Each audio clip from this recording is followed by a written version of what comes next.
تاسو له اس بي اس پختو سره یاست.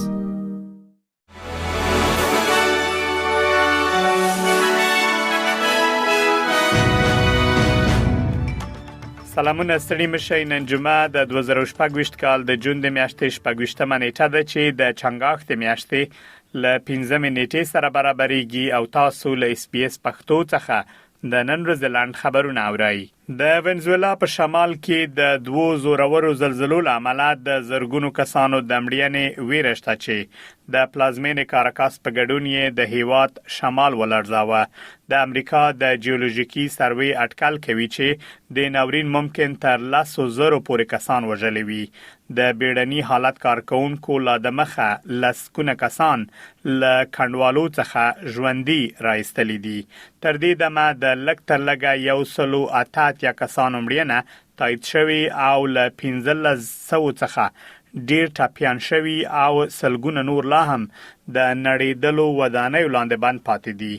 ملګری ملتونه خبرداري ورکوي چې رغونه به میاشتې وخت ونیسي ځکه چې نړیوال ژغورونکي ټیمونه د ژوندۍ پاتې شوی کسانو د لټون لپاره راځي.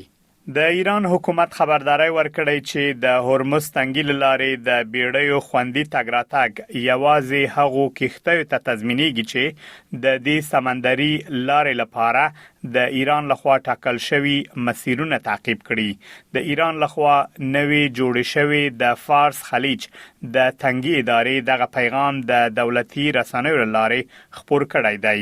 د ملګرو ملتونو اړوند ادارې تیر شپه د هرمز تنګي لارې د بیړیو د استلو عملیات ودرول وروسته له هغه چې د بریټانیا پاوز راپور ورکړ چې د عمان ساحل سره نږدې یو کشتۍ په توغندي وشتل شوې ده. تر اوسه معلومه نه ده چې د غبرید چا او ولې تر سره کړای دی.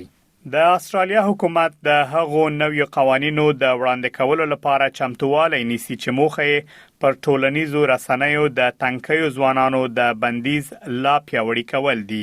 استرالیا لومړنی هیواد دی چې د تیر کال له دسمبر میاشتې راهیسې پکې له 14 کلونو څخه کم عمر ماشومان په ټولنیزو رسنیو کې د حسابونو له درلودلو منع شوي دي. خو ډیری تنکی ځوانان وایي چې د بندیز له پلي کېدو وروسته هم خپلو حسابونو ته لاسرسی لري. د استرالیا لومړي وزیر انټونی البنيزي د اي بي سي خبري شبکې ته ویلي چې حکومت غواړي ډاډ ترلاسه کړي چې داسې قوانين به د هر ډول حقوقي یا قضایي ننګونو پر وړاندې ټینګ پاتې شي. اروپایي چارواکي وایي له طالبانو سره خبرې یوازې تخنیکی دي او د اړیکو د عادي کېدو معنا نه لري. د اروپایي ټولنې چارواکو دغه څرګندونې بروکسل ته د طالبانو د سفر په اړه لغبرګونونو وروسته کړې دي.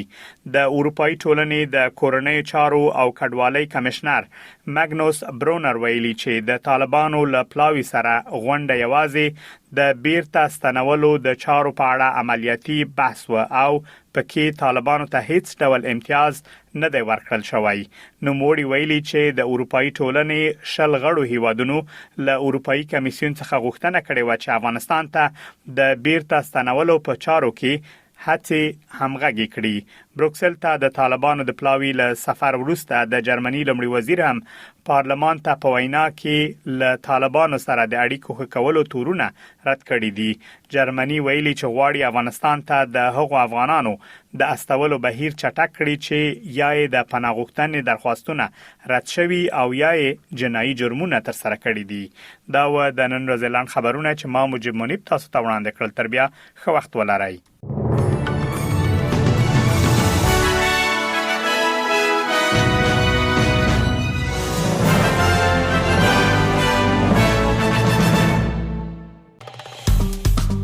که غواړئ دغه سنوري کیسې هم اورئ نو د خپل پودکاسټ ګوګل پودکاسټ یا هم د خپل خوښي پر پودکاسټ یو اورئ.